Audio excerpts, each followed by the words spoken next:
how do we find our bliss? This is what everybody is asking.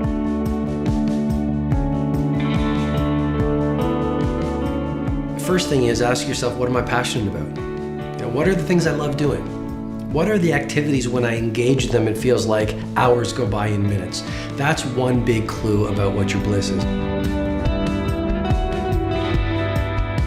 What I say is, find out what you most love to do, and then do more of that thing. Ask yourself right now, what was it that made me different as a child? What set me apart? What caused me to cry at night in my pillow because I didn't fit in with the in crowd? That is probably precisely where the door to your bliss is going to open. Go back and find it.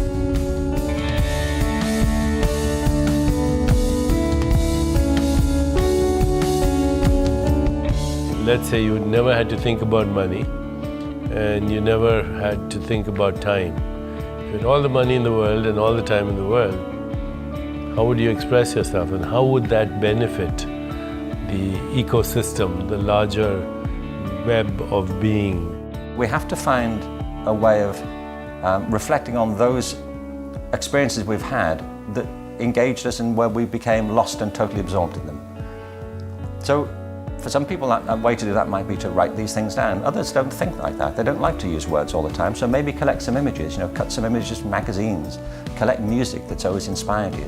But some way to bypass that outer barrier to your own sense of energy. It's not about being successful. It's not about feeding your family. Write some bad poetry. Do something that gives you that moment. You can write in a journal, because writing in a journal is a conversation you have with yourself. You can get to know your gifts, your talents, your weaknesses, your hopes, your dreams, your lessons.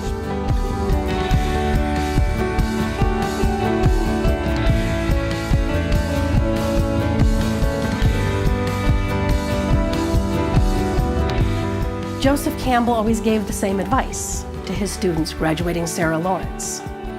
Don't do what Daddy says, because Daddy has one interest in mind for you, and that's your security. And if you bargain away your life for security now, you will never find your bliss. I started skating because my older brother was into it, and I enjoyed it, but I didn't take it that seriously until the first time I went to the skate park and I saw these guys literally flying out of empty swimming pools.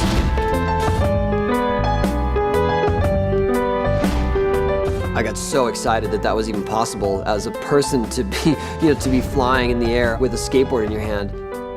Once I saw what was possible and what you could do with this thing that I had come to enjoy, I had to keep going. I mean, I just wanted to fly.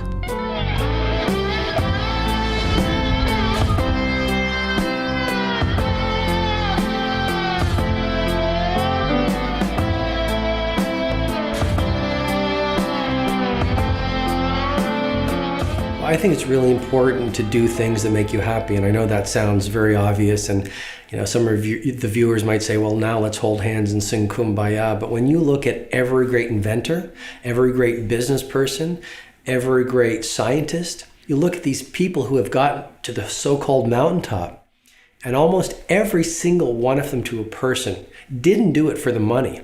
They did it because they were chasing their bliss. If you're following your dream and you're doing what you love, it's not always going to be a financial success, but it will be a personal success because you are still doing this thing that you love doing, and what's more important.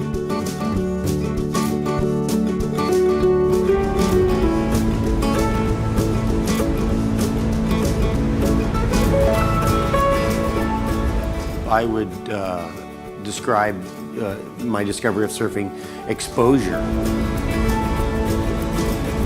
I was just watching surfers and watching what they were doing and what surfing was all about and the routes that they were taking and the ways they were doing it. I think I knew subconsciously before I knew consciously. I think I knew that I was going to do something in surfing. I knew that surfing was going to be a big part of my life, so I wanted to absorb all the information I could.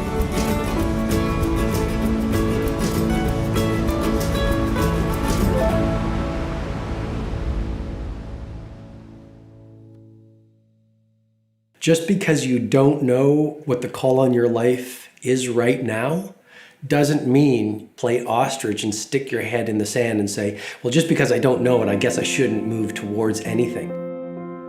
The very fact that you're looking for your bliss means that you're in the process of getting to your bliss. I mean, part of life and part of the whole journey is exploration.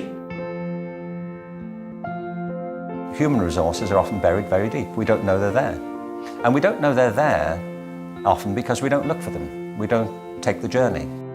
Some people found them, and many people have not found them. And because they've not found their talents, they think they don't have any.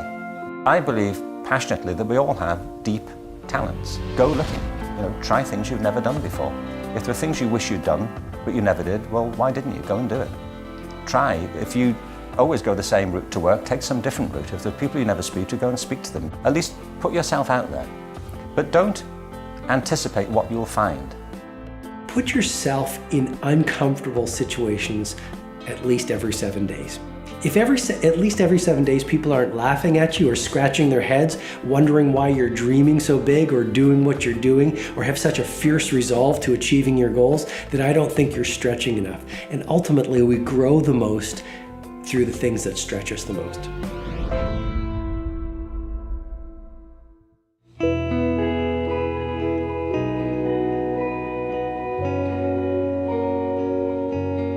My personal journey, I was bright enough, I got into the best university, but a part of me need the journey. I was interested in the West.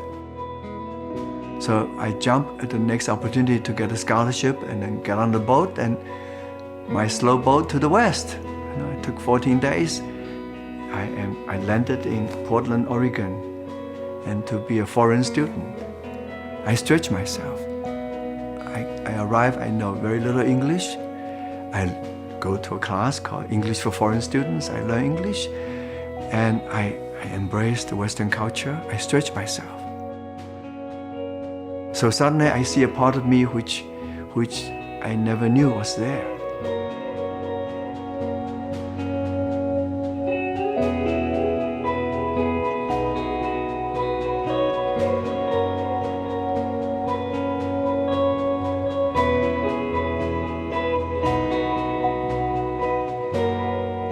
One of Joe's most beloved quotes about bliss is that when you follow your bliss, the universe will open doors where there were only walls. It's a wonderful image. And in fact, a lot of people's experience is so like this. You feel like you're beating your head against a brick wall. And then suddenly you shift just a tad, and lo and behold, there's a passage that opens up.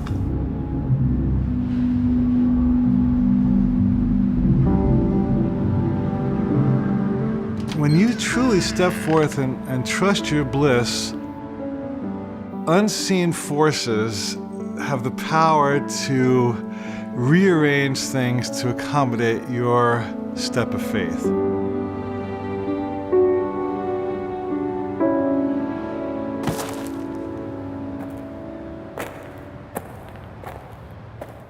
I took that Robert McKee course, and I thought, well, that's not that hard. And I wrote a screenplay, and I sent it to a friend of mine who was somebody's assistant who left it on his desk, and some other agent wandered by and picked it up and read it and said, oh, this is good. And so then my friend went, oh, shit, and he ran to his boss, and he said, you should read this because that guy over there who's a junior agent liked it, and his boss was a senior agent, and then I got a phone call. And it was fantastic. It was the greatest thing ever. And so it seems like I sold the first screenplay I ever wrote. But the truth is, I kept writing till I got lucky. If I stopped writing, I would never have gotten lucky. There was no luck coming to my house going, hey, here's a book deal. Hey, we want to buy that screenplay that you haven't written.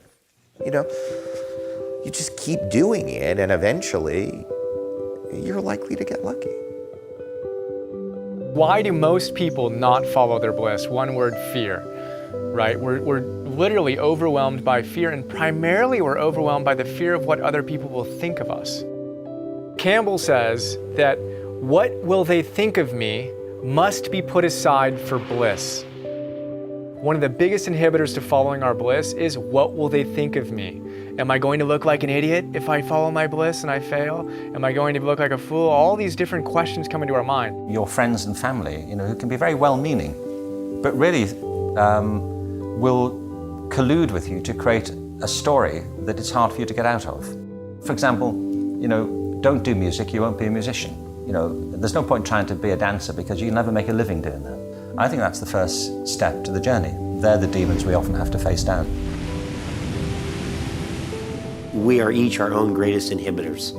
And so people could say, oh yeah, this guy's holding me back, or this situation, but really you're holding yourself back. You're deciding, hey, I don't want to look bad in front of those guys, or I don't want those guys to say some bad things about me, so I'm not going to do that. Who made that decision? You. I'm not going to do that. It means you've decided.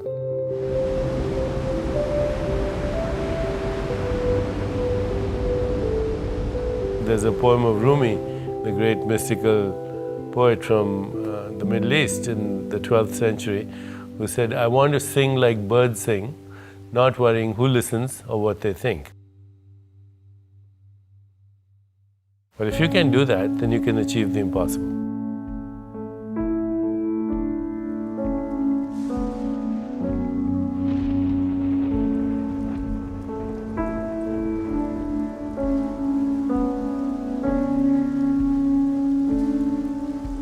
For me, one of the most formative times, the first probably most formative time, was when I dropped out of law school. All of my friends at the time told me at least stay through the first year, and I couldn't make it through the first semester. I was literally nauseous at the idea of completing this. I burned my resume. I had no desire to live within the corporate world in any sense. And in the same 24-hour period of time, ended my relationship of 5 years and dropped out of law school. It was an incredibly gut-wrenching, soul-wrenching time. Moved back in with Mom. There were several months where I just laid in bed and slept and read, and it wasn't a pretty process. But the only thing I knew I wanted to do was to coach a Little League baseball team. The little bit of instinct that I had, the little bit of bliss I had in my life at that time, was to work with these kids. And I had no idea what would come out of it. And then 3-6 months later, I had an idea that, wow, there's an amazing opportunity to serve families in sports. The internet was just getting going. This was 1998, and I had a vision of what I could do to serve these families and created a company that there's no way I could have imagined when I dropped out of law school. No possible way. But as it turns out, I started this business. We won the business plan competition at UCLA. We raised $5 million. I hired the CEO of Adidas to be our CEO, and we hired the law firm that I would have wanted to work for before I graduated from law school. So just this beautiful, sense of this is it. This is what happens when we follow our bliss. Magical things happen that we couldn't have imagined when we're going through the tough point of making the decision to take the leap, to go for it, and to make the difference in our life.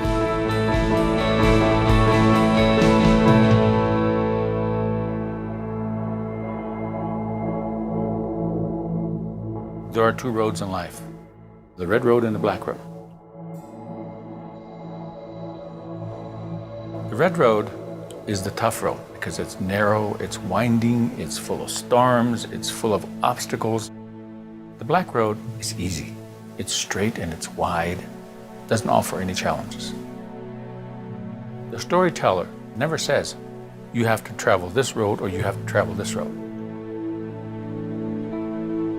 They end up telling you the story of the red and black road by saying this: the choice is yours. Always the choice is yours.